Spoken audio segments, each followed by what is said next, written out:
Yang pertama, jangan pantang menyerah. Yang kedua, ayo berjuang dalam sistem. Berjuang dalam sistem yang saya maksud adalah terjun ke politik. Karena itu tadi yang saya sampaikan, bahwa politik ini sudah menyentuh seluruh sendi-sendi kehidupan kita. Seluruh urusan-urusan kita harus bersinggungan dengan politik. Makanya jangan menjadi orang yang antipati terhadap politik, karena politik ini merupakan bagian dari kehidupan kita sehari-hari. Oke. Harapan untuk Kota Makassar? Harapan untuk Kota Makassar dengan pemerintahan yang baru, Pak Munafri dan Bu Alia, mudah-mudahan senantiasa Kota Makassar ini bisa jauh lebih baik ke depan. Yang pasti persoalan penanganan infrastruktur, saya sampaikan bahwa tidak semudah membalikan telapak tangan, tapi ketika kita bisa duduk bersama, insya Allah seluruh permasalahan yang ada di Kota Makassar itu bisa terselesaikan dengan cepat. Amin. Assalamualaikum warahmatullahi wabarakatuh. Halo seluruh pemirsa BKM News Berita Kota Makassar.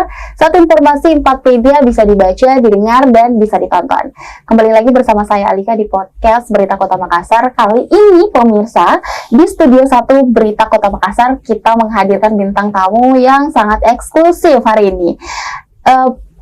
Bintang tamu yang hadir kali ini sangat jarang bisa dijumpai, dan juga mungkin waktunya sangat sibuk ya, karena sekarang lagi bertugas untuk mengabdi kepada negara. Beliau merupakan anggota DPRD Kota Makassar, Dapil 3 tepatnya pemirsa, yang baru-baru saja di 9 September tahun kemarin dilantik dan sekarang bertugas untuk mengabdi negara. Assalamualaikum Pak Tri Zulkarnain Ahmad. Gimana kabarnya hari ini Pak? Sehat-sehat. Alhamdulillah sehat-sehat. After dilantik kemarin gimana? Hektik nggak Pak kegiatannya atau gimana nih? Ya, alhamdulillah pasca dilantik kemarin terus diperhadapkan dengan langsung kesibukan, karena kita dilantik bulan 9, bulan September kemarin.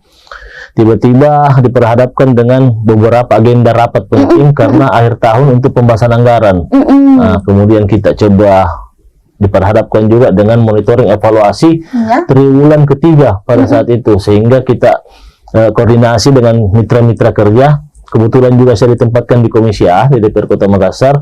Komisi A ini kan paling banyak mitranya di DPR Kota Makassar. Hampir separuh SKPD yang ada di Kota Makassar ini, di pemerintah Kota Makassar, merupakan mitranya kami.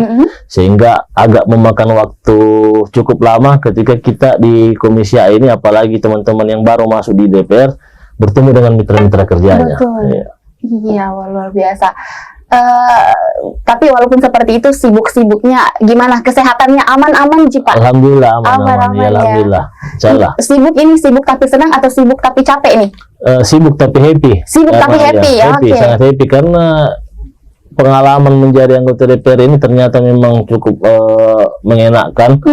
Bertemu dengan banyak konstituen, bertemu dengan banyak warga, dengan berbagai keluhan, berbagai macam saran dan pendapatnya mereka. Sehingga memang banyak pelajaran-pelajaran baru yang saya dapatkan selama di DPRD Kota Makassar ini. Sebelum kita masuk lebih lanjut, cukup menyenangkan ya, intinya cukup menyenangkan karena suka menerima saran. Apakah kita seorang DPRD yang masuk kanan tidak keluar kiri atau bagaimana nih kalau terima saran daripada masyarakat? Ya, namanya kita anggota DPR, semua saran dan pendapatnya harus kita dengarkan, harus ditindaklanjuti. Selama itu sifatnya rasional dan berhubungan dengan kebutuhan orang banyak. Kecuali sifatnya kepentingan pribadi, mungkin kita pertimbangkan dulu. Iya, itu seperti itu. Bagus, luar biasa Pak. Harus seperti itu ya. Jangan sampai matikan mic. Luar biasa. Nah, di sini podcast kita Pak Zulkarnain, kita akan bahas santai aja, ngobrol santai kita. Mungkin banyak masyarakat di luar sana atau pemirsa Berita Kota Makassar yang belum tahu lebih dalam lagi Pak Zulkarnain terkait bagaimana bisa jadi anggota DPRD ya. Memang Pak Zulkarnain dulu apa sih hobinya memang di dunia politik atau seperti apa? Nah, pertanyaan saya yang pertama Pak Zulkarnain, sebelum terjun ke dunia politik, sosok Zulkarnain Ahmad ini, Tri Zulkarnain Ahmad ini seperti apa? Iya. Jadi begini kakak, kemarin sebelum terjun ke dunia politik, sebenarnya saya mau bilang kehadiran saya di BKM ini sama saya pulang ke rumah sendiri. Karena yang pertama saya pernah, paling bisa saya bilang BKM ini tempat yang paling pertama saya menimba karir di dunia kerja. Iya, karena lama saya di BKM, bagaimana merasakan meliput di lapangan, berinteraksi dengan orang banyak, berinteraksi dengan beberapa pihak-pihak terkait yang berhubungan dengan pemberitaan saya kemarin di BKM. Pasca dari itu, saya masuk ke dunia akademisi. Iya, masuk di akademisi, mengajar di salah satu kampus. Alhamdulillah juga diamanahkan beberapa jabatan selama di kampus tersebut. Nah kemudian juga akhirnya sebenarnya politik ini sudah lama juga saya geluti. Oh, digeluti. Oke. Jadi ada sedikit kesamaan yang sangat unik dengan Bapak Presiden Prabowo. Yang pertama itu kebetulan tanggal lahir saya sama dengan beliau. Tanggal berapa tuh? Lahir 17 Oktober. 17. Oh, sama Pak. Kemudian juga saya kebetulan sama beliau Pak Presiden ini sama-sama 3 kali maju dan tidak duduk. 3 kali maju dan tidak duduk. 3 kali maju dan tidak duduk. Pertama 2009 beliau juga maju kan Wapres. Betul. Saya juga maju tidak duduk. 2014 mencoba peruntungan, sama-sama juga maju, beliau kembali maju presiden. Saya maju juga, lagi-lagi tidak diberi amanah. 2019 begitupun. Nah, alhamdulillah 2024 sama-sama beliau terpilih presiden, saya juga terpilih jadi anggota DPRD. Yang bedanya cuma beliau presiden, amanahnya lebih besar. Iya. Kalau sama dia tidak bisa, tidak akan bisa, mustahil. Maksudnya mustahil bersamaan kayak gitu maksudnya. Tapi ke depannya kita tidak Insya Allah, kita tidak tahu jalannya Tuhan. Betul sekali. Oke, jadi awal mulanya itu ya dari sempat di BKM kembali. Selamat datang kembali, welcome Pak di Berita Kota Makassar. Senang Pak bisa hadir ke sini. Sangat senang. Sebenarnya saya menunggu undangan ini, sangat menunggu undangan ini. Kapan bisa saya pulang ke rumah sendiri? Akhirnya bisa pulang. Karena sibuk juga sebenarnya mungkin. Sebenarnya tidak sibuk Ji. Saya juga mau koreksi tadi statement tak pertama yang mengatakan bahwa sangat susah dijumpai karena waktunya padat. Sebenarnya enggak Ji. Ya cuman kita lebih sering standby di kantor, menunggu aspirasinya masyarakat. Kalaupun ternyata di kantor lagi kosong, kita kebanyakan turun ke lapangan meninjau aduan-aduan masyarakat apa betul atau tidak. Kita mengerti Pak. Oke, lebih banyak standby di kantor untuk menunggu seperti apa akan dilaksanakan tugasnya ya. Nah, di BKM ya Pak, dari tahun berapa itu? Saya penasaran. Ini pernah di-share nggak di mana-mana? Kalau kemana-mana secara sosmed belum pernah, cuman kalau orang sering bertanya saya selalu cerita. Saya sejak tahun 2003 di Berita Kota Makassar. Di Berita Kota Makassar. Selama berapa tahun Pak berkiprah di BKM? Sampai dengan 2006. 2006. Berarti sebagai wartawan ya Pak? Reporter. Oh, di bidang apa itu? Di reporter di bidang apa kemarin? Selama 3 tahun saya juga sempat di 3 halaman. 3 halaman? Iya, kebetulan pernah berinteraksi dengan halaman teman-teman remaja, kemudian ditarik ke halaman kriminal, dan terakhir sebelum resign di halaman PSM. Oh, gitu. Setelah itu lanjut ke akademisi sambil mencoba berpolitik sedikit-sedikit. Oke. Waktu jadi akademisi mencoba berpolitik sedikit-sedikit ya. Sedikit-sedikitnya kayak gimana itu ceritanya sedikit-sedikit? Ya, mencoba mengukur sejauh mana ketertarikan orang kepada kita. Ini kan politik bagi saya. Cara mengukur seberapa banyak kita bisa bermanfaat buat orang. Paling tidak sekitar rumah kita saya dulu. Itu kan sudah menjadi tolak ukur. Kalau ternyata di sekitar rumah kita ini masih banyak yang tidak memiliki kita, berarti ada yang salah dengan diri kita ini. Berarti ada yang salah dengan diri kita. Makanya saya politik ini saya jadikan tolak ukur. Siapa tahu di pemilihan kemarin, ternyata tidak banyak yang pilih dekat rumah. Oh, berarti ada mungkin kesalahanku sama tetangga-tetanggaku atau apa yang pernah saya perbuat menyinggung mereka. Itu. Jadi lihat suasana dulu ya, lihat suasana seperti apa ini, apakah saya diterima, sedikit-sedikitnya seperti itu. Mungkin pemirsa Berita Kota Makassar ada yang mungkin sejak dini mengidam-idamkan dunia politik, caranya dari Pak Tri Zulkarnain Ahmad kayak gitu. Lihat suasana seperti apa, apakah banyak yang suka sama kita atau selanjutnya seperti apa. Jadi gitu ya, dari media lanjut akademisi, melanjutkan sedikit-sedikit di dunia politik. Akhirnya terjun di tahun berapa? Yakinnya terjun? Ya, saya mau bilang begini, 3 kali saya maju kemarin itu kan sebenarnya bukan di Makassar. Di mana? Saya majunya di Sulawesi Barat. Oh, Sulawesi Barat. Oke. Di situ saya coba menempa diri, mencoba mengoreksi kira-kira apa yang salah dari sistem sampai saya tidak dapat amanah. Kemudian di 2024 saya putuskan saya harus kembali ke Makassar. Ke Makassar. Iya. Saya putuskan karena biar bagaimana saya lahir dan besar di sini di Makassar. Akhirnya saya putuskan maju. Ada cerita unik kenapa saya sampai terjun di Makassar dan memilih Partai Demokrat. Tapi sebelum itu saya bertanya, kenapa di Sulbar kemarin, Pak? Karena kemarin pas saya bertindak sebagai akademisi, itu kampus saya penempatannya di Sulbar. Di Sulbar. Tepatnya kampus apa itu, Pak? Di Universitas Tomakaka. Oh, Tomakaka, Mamuju. Jadi sempat tinggal lama di sana ya, Pak ya? Oke, cerita uniknya kenapa memilih di Makassar? Yang pertama kalau memilih di Makassar, karena yang pertama lahir dan besar di sini. Betul. Kemudian yang uniknya itu kenapa saya memilih Demokrat. Saya sebelum menentukan maju atau tidak di partai mana, kemarin saya sempat berangkat umroh. Oke. Ya, saya sempat berangkat Tahun umroh tahun 2021. 2021 saya berangkat umroh. Secara tidak langsung ketemu dengan Pak Adi Rashid Ali pada saat umroh. Nah, pada saat umroh, pada saat kami sama beda travel, beda bis, beda hotel, tidak direncanakan, tapi sering ketemu pada saat habis selesai sholat. Tiba-tiba pada saat kita melaksanakan tawaf dan sa'i, ketemu lagi sama beliau, sampaikan karena itu pada itu hari saya umroh dengan orang tua, saya sampaikan sama orang tua, mudah-mudahan ini jadi tanda-tanda yang bagus. Kalau kita sebentar masih ketemu dengan Pak Ara ini, insya Allah saya bismillah maju di Demokrat. Asik. Nah, akhirnya pada saat selesai melakukan ibadah, ketemu betul. Nah, akhirnya orang tua bilang ya udah bismillah. Mudah-mudahan ini menjadi tanda baik. Ternyata menghasilkan seperti ini. Duduk di DPR Makassar melalui Partai Demokrat. Wah ini bisa digunakan coba bagi pemirsa kalau ada dapat pertanda-pertanda. Yakin, penting yakin ya. Yakin saja. Aku yakin, betul. Yakin saja, mulai saja coba. Ini buktinya ya. Yang 3 kali gagal, sempat gagal. Yang 1 kali daftar aja di sini, di tanah kelahiran. Alhamdulillah. Dan yang kedua saya mau pesan buat anak-anak muda, jangan pernah berhenti menyerah, mengejar. Betul. Dan yang kedua jangan selalu berpikiran negatif tentang Tuhan kalau tidak dikasih amanah. Karena dari kisah hidup saya belajar bahwa Tuhan ternyata memang selalu siapkan tempat yang lebih baik. Bayangkan kalau saya andaikan dikasih amanah duduk di Sulbar kemarin, ya mungkin saya di sana terus tidak bisa kembali ke BKI mungkin pada hari ini. Betul, tidak berjumpa Pak. Saya ternyata dikasih amanah di kota yang besar.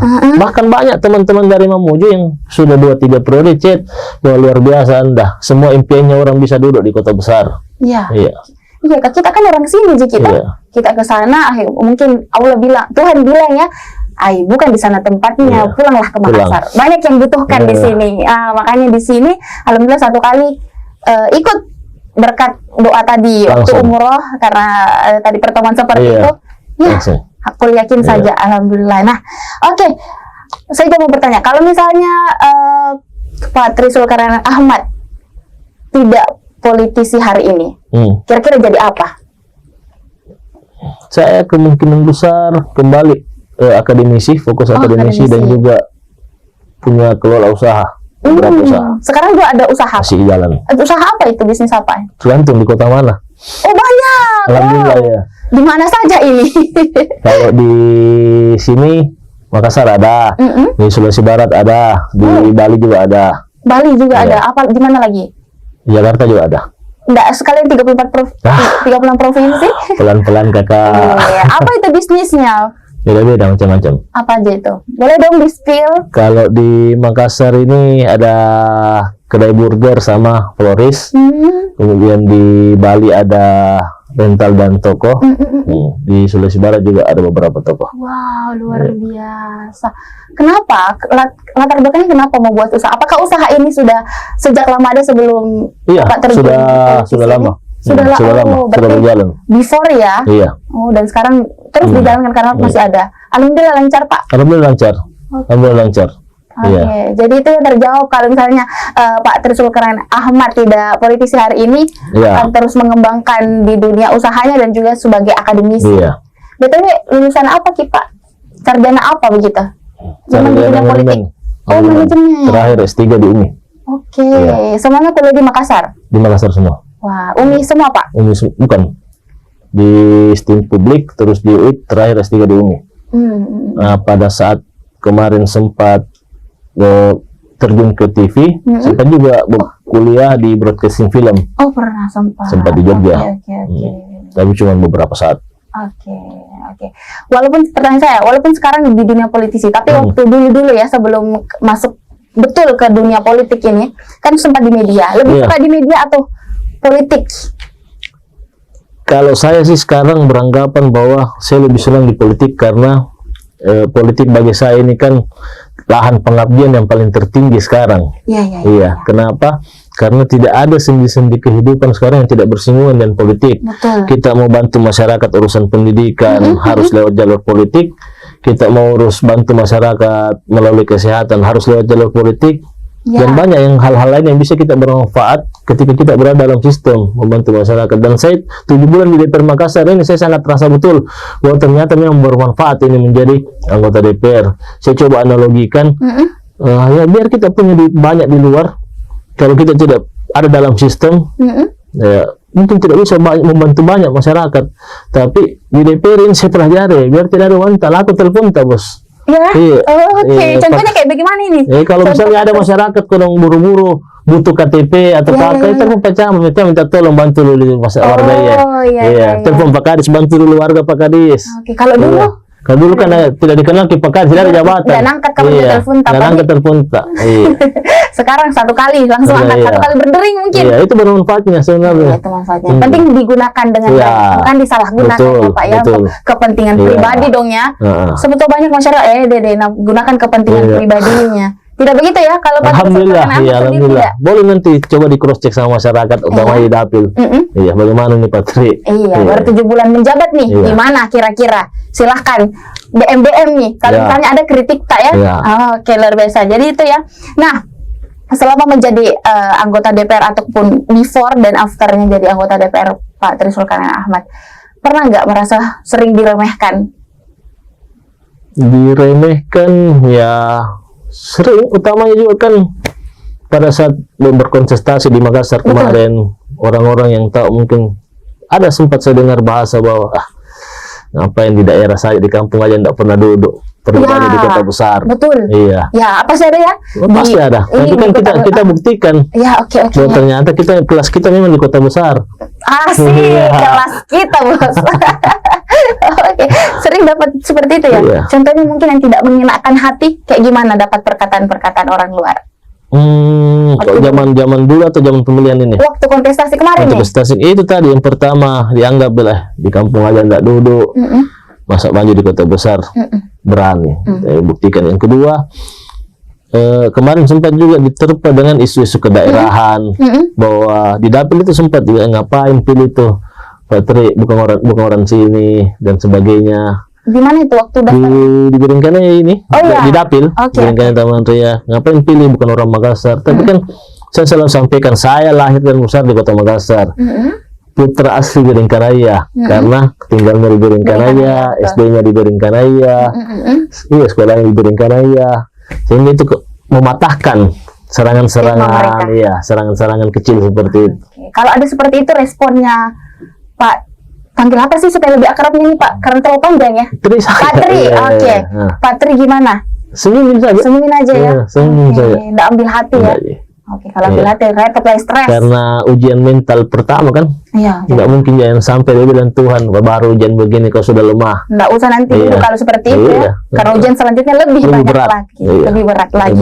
Berapa suara tak kemarin? Banyak. 5.137. Terbanyak ya? Terbanyak di internal. Iya, di internal maksud saya. Banyak juga ya Pak ya? Iya, alhamdulillah.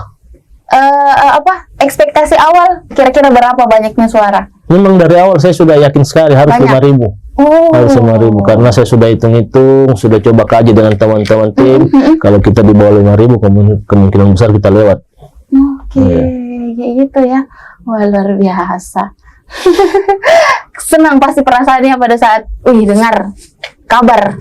Senang sekali, malah bersyukur. Ternyata memang itu tadi saya kembalikan bahwa Tuhan selalu siapkan tempat yang lebih baik buat kita. Jadi kalau misalnya hari ini kita gagal, jangan berkecil hati, karena yakin dan percaya selalu ada tempat yang lebih baik dari Tuhan. Ya sih, inilah tempatnya. Nah, saya punya pertanyaan nih Pak. Waktu pengalaman kemarin, ada nggak pengalaman yang paling gila atau tak terduga saat kontestasi kemarin, kampanye? Ada nggak pengalaman yang banyak sebenarnya, tapi yang paling saya tidak duga adalah begini. Kalau kita kemarin saya ada pengalaman maju di kampung. Kadang kan di kampung itu mungkin tingkat pendidikan masih di bawah rata-rata. Kalau mereka masih pragmatisme, masih selalu mengandalkan bertanya, adakah? Mungkin itu kita pikir hal kewajaran.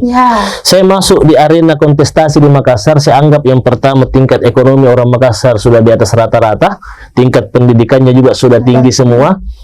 Yang saya heran ketika saya awal-awal maju, saya turun ke lapangan berkomunikasi dengan masyarakat, masih ada saja langsung tiba-tiba bertanya, adakah padahal adakah maksudnya itu apa? Adakah? Maksudnya adakah serangan apa dan sebagainya. Nah, itu kan di luar ekspektasi saya yang mengatakan bahwa harusnya kan orang-orang Makassar tidak begitu. tinggi ini pendidikannya, ekonominya juga sudah bagus, tapi masih ada. Nah, makanya mulai melalui podcast ini saya sampaikan juga, mudah-mudahan masyarakat bisa berpikir sehat ke depannya, bagaimana kita memberikan pendidikan politik supaya tidak ada lagi seperti itu. Karena bahasa Makassarnya secali kah?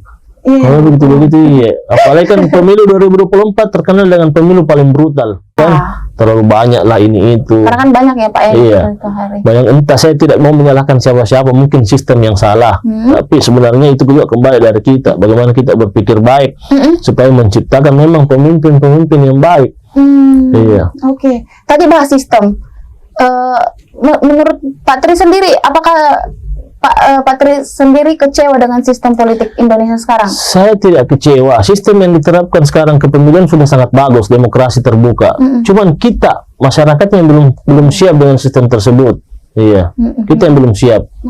Baik secara mental dan moral, materi kita belum siap. Tapi sistem ini sudah sistem terbaik. Terbuka, demokrasi. Iya. Kita yang belum siap. Kitanya yang belum siap. Iya. Jadi kira-kira nanti ke depannya bisa jika itu siap, Pak? Ya, kita berharap seperti itu. Peran-peran kita sebenarnya semua ini yang berada di stakeholder terkait, baik pemerintah, teman-teman media, bagaimana sering menyampaikan edukasi, menyampaikan pendidikan politik kepada masyarakat bahwa sistem kepemiluan seperti ini sudah bagus. Sisa kita bagaimana memang memiliki mental yang bagus, tidak terpengaruh, dan bisa memilih orang-orang yang memang layak untuk dipilih. Harus begitu ya. Jangan berdasarkan adakah baru dikasih baru pilih. Pak Tri sendiri tidak seperti itu. Apanya? Jadi jawab apa pada saat ada masyarakat bilang adakah pada saat kontestasi kemarin? Saya jawab ada, sayang ada. Oh iya. Ada saya ada. Oke. Tapi ada juga langsung fisiknya. Ya, saya tidak turun langsung ke persoalan itu, bukan karena saya kemarin, saya tidak terlalu mencampuri. Ya gitu aja jawabnya ya. Cuman agak khawatir juga ya, resah juga. Resah juga dengan keadaan seperti itu. Dengan keadaan seperti itu. Jadi ya semoga kedepannya bisa lebih baik lagi. Nah sekarang sudah 7 bulan tugas nih, 7 bulan tugas di DPRD dengan kegiatan yang banyak, katanya tadi sudah banyak bahas-bahas yang lain. Terus gimana? Sudah sering membuat keputusan-keputusan ya Pak ya? Sudah berapa kali mengeluarkan rekomendasi. Pertanyaan saya, apa keputusan yang pernah diambil di DPRD yang sampai saat ini mungkin membuat Anda sulit tidur? Ada nggak? Yang pertama, terkait masalah rekomendasi kami di Komisi A terkait dengan penertiban gudang dalam kota. Ini selalu membuat resah saya karena permasalahan gudang dalam kota ini bukan di periode kali ini. Sudah ada 2-3 periode sebelum kami di DPR, tapi kok bisa belum terselesaikan sampai hari ini, ada apa? Nah, yang kedua, yang selalu menggelitik buat saya, yang viral baru-baru terkait dengan persoalan izin-izin keberadaan tempat hiburan malam yang ada di Kota Makassar. Itu sekarang Pak yang lagi masalah. Itu kan kebetulan di komisi kami juga. Itu selalu jadi pikiran, kok bisa ya mereka beroperasi tanpa adanya izin? Iya. Entah, ya saya tidak mau menuduh secara lembaga, mungkin ada oknum yang bermain di belakangnya, tapi sejauh ini kami Komisi A sangat berkomitmen bagaimana bisa menertibkan semua itu. Yang kami heran itu, kok bisa ya mereka beroperasi tanpa adanya izin. Sampai sekarang masih banyak sih Pak. Sampai sekarang masih banyak, makanya kemarin pasca dilantik juga sebenarnya kami sudah sidak. Kami sudah menemukan beberapa tempat yang tidak memiliki izin secara sempurna. Tapi ada juga beberapa tempat yang memang memiliki itikat baik, melakukan dulu perizinan meskipun belum sempurna, tapi sudah bisa beroperasi karena ada izin operasinya dan sebagainya, sisa melengkapi. Makanya kami berinisiatif kemarin melakukan rapat dengar pendapat dengan seluruh pelaku usaha tempat hiburan malam ada di Kota Makassar, menyampaikan bahwa tolong tertib aturan. Kalaupun ternyata ada yang mengeluh bahwa kami tidak tahu mengurus di mana, caranya bagaimana, karena akan sekarang ada 2 sistem, bisa lewat PTSP Kota Makassar, bisa langsung melalui sistem KOSS, ke Kementerian langsung pusat. Nah, itu kan kadang tumpang tindih. Makanya kami sampaikan, kami hadirkan juga teman-teman PTSP, kami hadirkan teman-teman Dinas Perdagangan, menyampaikan tolong dibimbing ini pelaku usaha semua supaya mereka tertib aturan, dengan harapan kalau mereka tertib, PAD juga kan makin bertambah buat Kota Makassar. Iya. Itu betul-betul membuat Pak Tri ini susah tidur. Susah tidur karena saya pikir apa sih titik masalahnya sampai tidak selesai-selesai ini apa-apa. Jadi berapa hari ini tidak tidur, Pak? Tidak tahu berapa hari ya. Jadi gitu ya, ada banyak juga yang seperti itu ya Pak. Semoga itu bisa cepat terselesaikan sih, karena ya sudah dilarang tapi ternyata masih ada juga. Tapi biasa itu bilang masyarakat ya deh, pasti kerjasama jadi sama pemerintah. Kenapa mereka bisa tetap ada berjalan, iya. Tapi kan buktinya tahu kemarin pemerintah sudah mengambil langkah tegas menyegel tempat yang bermasalah, ditemukan bermasalah. Makanya selalu saya sampaikan pada saat rapat, jangan viral di tempat tak baru kita urus izin, urus memang sekarang sebelum viral. Iya. Kalau viral tidak bagus, apa-apa tidak bisa mendetek. Tidak bisa, iya. Ya gitu ya. Wah, luar biasa. Sampai itu yang membuat tidur ya, sampai saat ini. Sama kasus tanah juga, banyak sekali permasalahan tanah di Kota Makassar. Banyak kemarin ini yang gusur-gusur. Nah, tidak ada jalan keluar, satu sama lain masih mengklaim bahwa itu miliknya. Ya kami dari Kota Makassar terakhir cuma merekomendasikan ya sudah, kalau memang tidak bisa dimediasi oleh kami DPR, silakan lanjut di ranah hukum. Begitu ya, Pak ya. Ya, itu yang paling bagus lah, yang paling baik lah keputusannya. Tapi sampai membuat anggota DPRD Pak Tri tidur kayak gitu, tapi tidak tinggi berhari-hari. Alhamdulillah bisa Ji. Oke. Nah, kita masuk lagi di persoalannya Pak Tri. Pak Tri ini kan seorang yang sudah berkeluarga ya.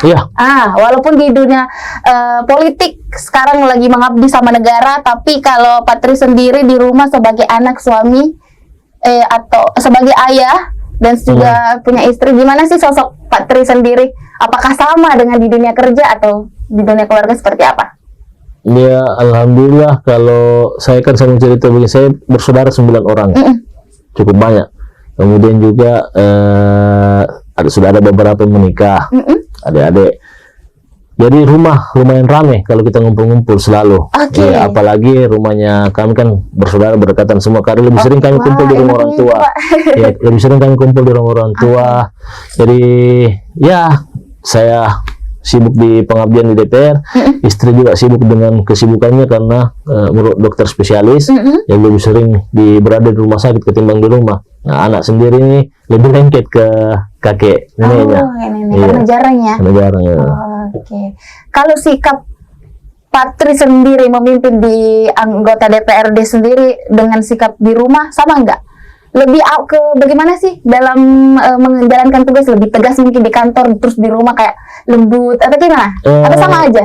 Sama aja sih. Kalau di kantor sebenarnya kita bukan keras juga, cuman lebih tegas setelah meneliti sebenarnya mana yang betul-betul tepat sebelum mengambil keputusan. Begitupun di rumah. Kalau di rumah ya kalau ada permasalahan kita sama-sama duduk bersama, mengkaji sama-sama kira-kira kesalahannya di mana, ayo cari titik temunya sama-sama. Gitu ya. Jadi lebih bisa menyesuaikan di mana saja tempat. Fleksibel ya. Tidak terlalu keras juga, tapi bisa menyesuaikan di mana kita bisa tegas dan di mana kita bisa lembut juga seperti itu. Before after dirasakan before jadi anggota DPRD gimana? Dan sekarang afternya? Itu tadi before-nya saya rasa kemarin masih banyak kurang bermanfaat, bisa berbuat banyak buat orang. Setelah di DPR ternyata memang ini tempat yang tepat. Alhamdulillah banyak orang, banyak teman yang kemarin menemui kendala, mungkin buntu, tapi setelah saya berada di DPR, mereka agak terbantu dengan kehadiran di dalam, dengan menggunakan hubungan, menjaga hubungan yang baik dengan pihak-pihak ini terkait. Makanya saya kadang mengambil sikap tidak terlalu keras juga ke teman-teman pemerintah kota, ke SKPD, karena kami masih menjaga hubungan baik, biar bagaimana banyak kebutuhan warga yang diamanahkan ke kami itu harus kami sampaikan ke mereka supaya ditindaklanjuti dan diakomodir. Kalau dalam hal sapaan, mungkin dulu Pak Tri, sekarang Pak Dewan ya? Iya, Pak Dewan. Gitu ya Pak ya? Iya. Lebih kayak gitu. Sering dipanggil Pak Dewan ya. Bahkan kemarin sebelum dilantik, malah pas zaman-zaman pemilihan kan turun ke lapangan sudah banyak yang panggil Pak Dewan. Cuman selalu saya bilang dalam hati amin. Karena kita tidak tahu doa mana mereka yang diijabah kan. Betul. Iya. Jadi setiap dipanggil Pak Dewan meskipun belum Pak Dewan ditarik, pasti dalam hati saya aminkan. Amin. Iya. Tapi lebih suka dipanggil Pak Tri ini atau Pak Dewan? Iya, karena kalau Pak Dewan, kalau kumpul satu orang bilang Pak Dewan, semua balik. Oh gitu. Iya. Ini dipanggil Pak Tri. Pernah ada suasana seperti itu, Iya, Pak? biasa kalau kita ngopi-ngopi di kantor, merokok-merokok santai, tiba-tiba ada orang berteriak Pak Dewan, semua balik. Nggak tahu yang mana dipanggil. Iya, Pak Dewan ya. Iya. Oke, siap deh. Pak Dewan ya. Nah, sekarang kan sudah menjalankan tugas, sudah pasti banyak kritikan juga masuk. Iya. Sudah banyak, Pak? Sudah banyak sekali. Walaupun 7 bulan, Mas, baru 7 Iya, bulan banyak ya. sekali. Apa kritikan paling pedas yang sudah mulai didapatkan nih? Ya, dianggap tidak bisa menyelesaikan masalah. Oh, Iya. Ini terkait yang saya bahas tadi, gudang dalam kota. oke. Kami sudah melakukan sidak, muncul lagi di pemberitaan bahwa dianggap DPRD Kota Makassar tidak bisa menyelesaikan secara tuntas. Oke. Padahal kan sebenarnya harus masyarakat paham. Kami bukan di eksekutor, itu ada di eksekutif. Jadi contoh misalnya ada laporan terkait masalah keberadaan gudang dalam kota. Ya kan tugas kami kan kontrolin pengawasan. Kami turunlah menemukan, oh betul keberadaan dalam kota. Kami rekomendasikan ke pemerintah kota dalam hal ini Satpol PP dan Dinas Perdagangan, yaitu melanggar. Tolong ditutup atau tolong disegel sementara sampai punya etikat baik. Ya masyarakat kan anggap DPR harus tutup, padahal kan bukan tupoksinya kami, tupoksinya ada di pemerintah kota. Oke. Nah, sehingga selalu dianggap tidak menyelesaikan masalah ini DPR. Oke, itu terkhusus langsung ke sebagai anggota DPRD. Kalau secara personal, Pak, pernah dapat kritikan pedas? Sejauh ini belum. Belum ada ya? Selama DPR sejauh ini belum. Menunggu nggak kritikan pedas itu? Iya menunggu pastinya karena jadi masukan. Kalau kritikan secara pekerjaan belum pernah, tapi kritikan secara personal mungkin yang sifatnya teknis pernah sekali sih. Karena kedapatan merokok saat rapat. Oh, kayak gitu ya. Makanya tidak pernah mulai diulang. Iya, jangan. Oh, didapat kritikan dari teman atau gimana nih? Teman di kantor atau dari media, teman-teman media. teman-teman media? Iya. Wah, responnya Pak Tri pada saat itu gimana langsung? Tidak apa-apa, ya memang sudah diperbuat ya, mau gimana lagi. Oke, Iya. tapi sekarang tidak diulang Nggak lagi. diulang, iya. Sejak kejadian itu jadi pelajaran. Baik, Nggak boleh. wah bagus ya. Iya. Good job Pak Tri, luar biasa. Karena langsung ya tidak mengulang kesalahan yang sama. Luar biasa.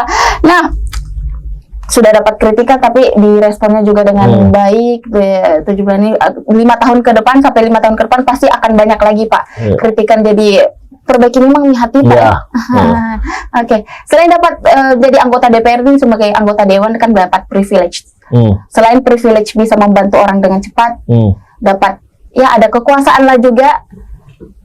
Apa sih yang buat senang lagi jadi anggota DPRD? Gajinya besar gak? Ya, nggak besar cukup lah. Cukup. Ya karena kalau besar, kalau kita bicara nilai lebih tinggi mungkin ketika saya fokus urus usaha. Betul. Iya. Oh iya. Kita bicara nilai. Nah, tapi Berapa kan sih memang gaji DPR ini Pak? ya, ada di 2 digit lah. Oh, 2 digit. Iya. Oh, 2 digit. 2 digit ya. Iya. Oke. Apakah itu yang membuat Pak Tri mau juga jadi anggota dewan? Atau bukan karena itu? Enggak juga, karena saya bertarung, saya tidak pernah tanya berapa gajinya DPR. Oke. Saya tidak pernah tahu dan tidak mau tahu. Tapi kan bisa searching Pak. Enggak pernah saya cari kebetulan. Oke. Nah, cuma pas kebetulan masuk, oh, ternyata begini gajinya. Alhamdulillah. Alhamdulillah, Iya. ada gitu. Tapi ya juga mengabdi dong Iya. sama negara ya Iya. dengan keputusan-keputusan yang dibuat. Sejauh ini selama 7 bulan sudah ada nggak program-program yang dibuat dari Pak Tri sendiri? Apa saja yang sudah dilakukan? Kalau saya sendiri secara person sudah beberapa kali coba memfasilitasi warga terkait masalah infrastruktur, baik itu jalanan yang ada di wilayahnya ataupun mungkin perbaikan kuburan. Terakhir yang perbaikan kuburan kami tindak lanjuti. Kemudian secara komisi, secara kelembagaan, saya dan teman-teman di komisi ya kemarin kan coba terjun ke 15 kantor kecamatan meng-cross check apa kondisi teman-teman di bawah, bagaimana kondisinya sebagai mitra kerja. Dari hasil monitoring tersebut kami menemukan dari 15 kecamatan ini di Kota Makassar semuanya memiliki kelurahan yang tidak memiliki kantor secara permanen. Nah, sehingga pada saat itu kami menyimpulkan bahwa kami harus perjuangkan bagaimana bisa anggaran turun untuk membuat kantor lurah secara permanen. Karena bagaimana caranya pemerintah Kota Makassar berbicara tentang pelayanan yang baik kalau tempat melayani yang tidak baik, atau tidak ada. Betul, Sehingga kami fokus memperjuangkan dari 16 kantor lurah yang belum permanen di Kota Makassar. Alhamdulillah tahun anggaran ini sudah bisa dikerja 6 kantor lurah, sisa 10. Itu pun 10 sebenarnya. Kenapa kendalanya tidak bisa ditindaklanjuti? Karena persoalan keberadaan alas hak, keberadaan tanah untuk dibangun kantor lurah tersebut.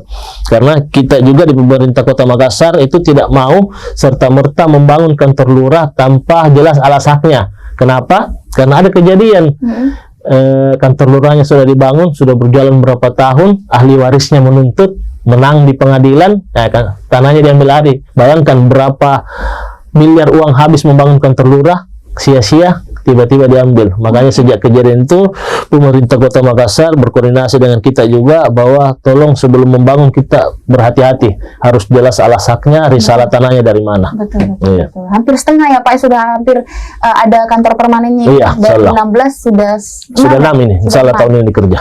Wah, luar biasa. Alhamdulillah. Ada Jitawa. Iya. Nah, sebelum kita ke pertanyaan terakhir, ini kan masa kepemimpinannya 5 tahun ke depan 5 tahun ke depan. Kira-kira apa selama 5 tahun itu yang bisa Pak Tri wariskan di Makassar? Apa yang bisa membuat orang kenang itu? Oh, berkat kerjanya kemarin Pak Tri ini. Legasinya ya? Iya.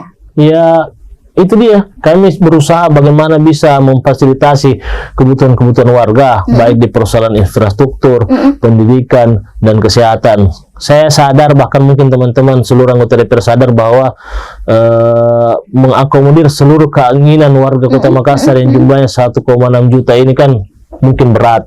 Ya, mungkin berat, tapi bagaimana konstituen-konstituen kita secara pribadi yang memang personnya berhubungan langsung dengan kita kadang, ataukah itu sifatnya kebutuhan warga secara perwilayah, itu bisa terfasilitasi, paling tidak dikenang.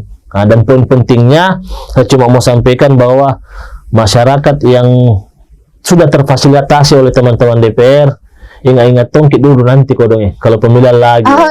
Siap. Gitu ya.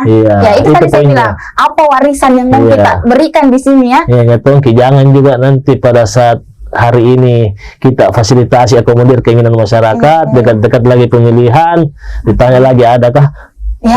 Itu nih warisan tak tahu, itu dia mulai tanya-tanya ada kayak gitu ya. Itu saya selalu sampaikan di podcast manapun, di media manapun, tolong mari kita menjadi masyarakat yang cerdas. Berpikir yang sehat.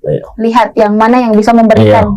Kita take and give aja gitu. Saya berikan ini, ya kamu juga kayak gimana ya? Percayakanlah. Nah, saya tidak mau bilang saya memberikan ini lantas pilih, kan nanti tidak. Bukan begitu. Cukup masyarakat menilai yang mana layak dipilih.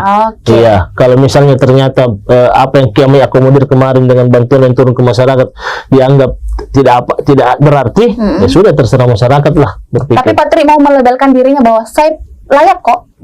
Ya, biar masyarakat yang menilai. Masyarakat yang menilai. Oke, terakhir deh saya berikan kesempatan kepada Pak Tri, berikan motivasi kepada pemirsa Berita Kota Makassar, juga anak muda mungkin yang sekarang lagi ada mungkin keinginan terjun di dunia politik juga, yang nantinya juga punya keinginan untuk mengabdi sama negara, mau ikuti jejak Pak Tri ini.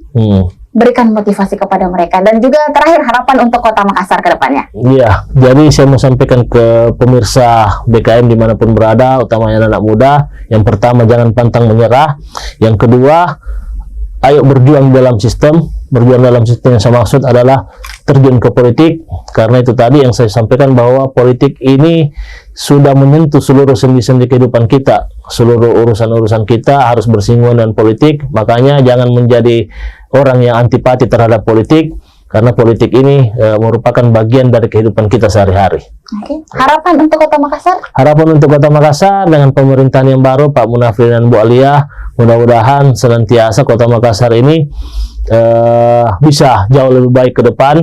Yang pasti persoalan penanganan infrastruktur saya sampaikan bahwa tidak semudah membalikan telapak tangan, tapi ketika kita bisa duduk bersama, insya Allah seluruh permasalahan yang ada di Kota Makassar itu bisa terselesaikan dengan cepat. Amin. Baik, terima kasih Siap. Pak Tri Zulkarnain Ahmad atas waktunya bisa mampir ke BKM, pulang ke rumah sendiri. Pulang ke rumah sendiri. Semoga lain waktu kita bisa bertemu kembali. Sukses terus Pak. Amin. Selamat menjalankan tugas. Semoga Kota Makassar kedepannya jadi lebih baik. Amin. Itu pesan dari Pak Tri Zulkarnain Ahmad, pemirsa, bahwa politik, jangan takut politik, jangan antipati politik, karena politik sudah masuk di sendi-sendi kehidupan saat ini. Terima kasih bagi yang nonton, dan jangan lupa subscribe channel YouTube Berita Kota Makassar. Dan berita tadi akan dicetak di Harian Berita Kota Makassar dan juga koran digital Berita Kota Makassar. Saya Alika dan tim Berita Kota Makassar pamit undur diri. Wassalamualaikum warahmatullahi wabarakatuh. Waalaikumsalam warahmatullahi wabarakatuh.